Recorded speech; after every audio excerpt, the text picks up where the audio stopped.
First here at 5 o'clock, Muskogee Police arrest a couple they say had fentanyl inside their car along with a 2-year-old.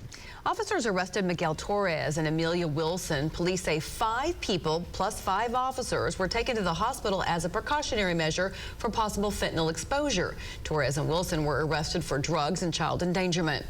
The Commission on Peace Officer Standard and Training says fentanyl poses a significant threat to first responders. Thanks for joining us. I'm Lori Fulbright. And I'm Craig Day. The Centers for Disease Control has issued guidelines for first responders who might come into contact with the drug. And in Oklahoma's Zone in Focus, News on 6's Jordan Tidwell looks at how first responders can still help people but be safe. Jordan.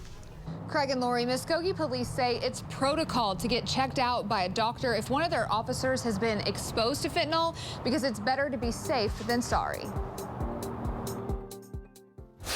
Lynn Hamlin with Muskogee Police says, like every police agency, they're getting more and more calls related to fentanyl. What we know from the education on this drug is that if you're in a closed-in area with a person that has used fentanyl, it could be on their clothes, just on their person, in their hair, and that can get transferred to our officer through the air and make them very sick.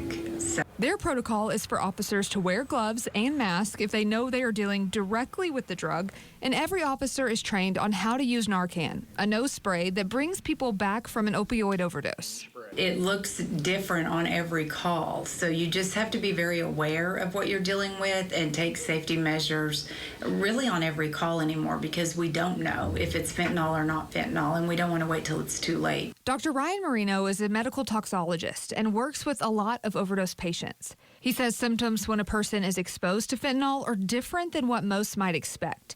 He says you would most likely feel subdued and less anxious, opposed to jittery and scared.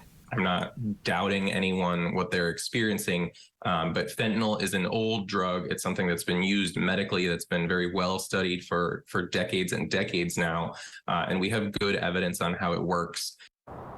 The DEA says we are seeing a new synthetic form of fentanyl that's more dangerous than in the past. They say it's 100 times more than morphine and 50 times more potent than heroin.